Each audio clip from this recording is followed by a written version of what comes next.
नमस्कार प्यारे साथियों, कैसे हो आप सभी।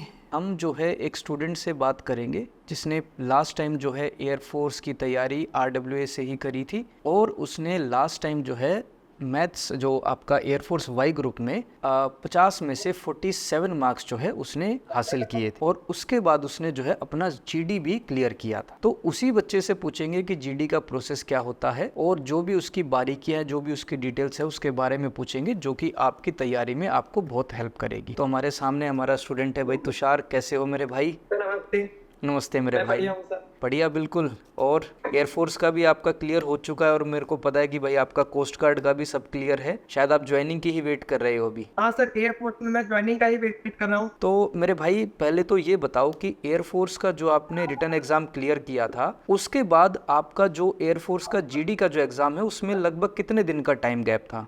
सर वैसे तो इंटेक पर ये निर्भर करता है। हमारे वाले इंटेक में अप्रोक्स से टू हाफ मंथ में लेते हैं, मतलब 80 डेज में लेते हैं कम से कम हमें। मतलब एक तरीके से कह सकते हैं कि भाई 2 से 3 महीने के बीच में सफिशिएंट टाइम होता है कोई भी बच्चा तैयारी करना चाहे तो। अब उसके बाद मुझे ये बताओ कि जो आपका फेज 2 होता है एयरफोर्स का, ये कितने दिन का होता है? एयरफोर्स में एक दिन में फिजिकल होता है। फिजिकल वाले डे ही जो है जीडी कराया जाता है। ओके अगर ओके। कोई भी स्टूडेंट जीडी में डिस्क्वालीफाई हो जाता है, आउट हो जाता है या फेज 2 में फिजिकल में रह जाता है तो वो वहीं पर जो है एंड हो जाता है। अगर ओके पास हो जाता है तो मेडिकल होता है। Okay okay. तो जिस बच्चे ने GD क्लियर किया है उसी बच्चे का ही मेडिकल होता है, उससे ये पता लग जाता है कि भाई उसने GD क्लियर किया है या नहीं किया है। ऐसा ही है?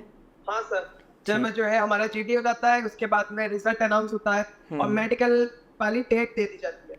ओके ओके, ठीक है। तो मुझे ये बताओ कि और भी इसके अंदर कुछ फेजेस हैं कि भाई जाते ही आपका पहले कुछ टेस्ट हुआ, बाद में कुछ टेस्ट हुआ, फेजेस में है या फिर सिर्फ GD होता है? थोड़ा सा और डिटेल में इसके बारे में बताओ।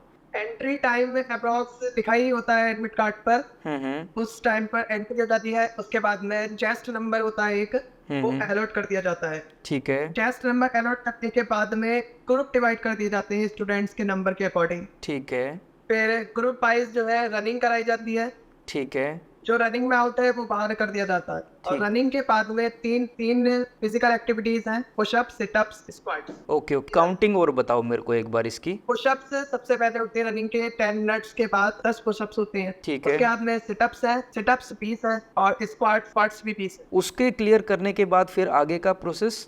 फिजिकल जब क्लियर हो जाता है उसके बाद में वो सेंटर के अकॉर्डिंग जो है ब्रेकफास्ट दे देते हैं, लंच ठीक। दे देते हैं। ठीक है। फिर वो एक रूम में, जैसे मेरा 12 सिकंदराबाद, ठीक तो है। वहां पर ये था कि जब हमारा फिजिकल क्लियर हो गया था तो हमको एक हॉल में बिठा दिया गया था। ठीक है। उस हॉल में बिठाने के बाद में नंबर ऑफ स्टूडेंट्स के अकॉर्डिंग 15 मिनिमम और 20 मैक्सिमम ठीक है। एक एक ग्रुप बना दिया जाता है। ठीक है। ठीक है। और फिर वहाँ पे आपका GD होता है। हाँ, वो उस ग्रुप में के अकॉर्डिंग जीडी होता है। तो GD क्लियर करने का जो रिजल्ट है GD का, वो कितनी देर बाद बता दिया जाता है? जब सारे ग्रुप जीडी हो जाता है उसके ठीक। बाद में। तो उसके बाद जब आपको रिजल्ट के लिए बता दिया कि आपका GD क्लियर हो गया है तो फिर आपको जो है मेडिकल की डेट दे दी कि भाई इस दिन आपका मेडिकल है, ऐसा? हाँ सर। तो जो आपका अप्रोक्स 6 PM पर जो है उन्होंने सबको जो है फ्री कर दिया था। ठीक है। तो जो आपका फेज 2 जो था ये GD का था और उसके बाद जो मेडिकल, तो मेडिकल और इन दोनों के बीच में लगभग कितना टाइम था, टाइम गैप कितना था? मेरे वाले मेडिकल के डे जो है 10 दिन का गैप था।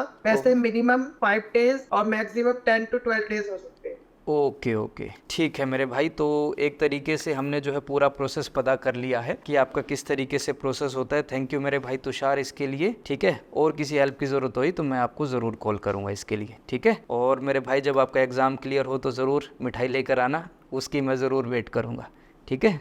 Yes sir. हाँ। जय हिंद सर। जय हिंद मेरे भाई, जय हिंद।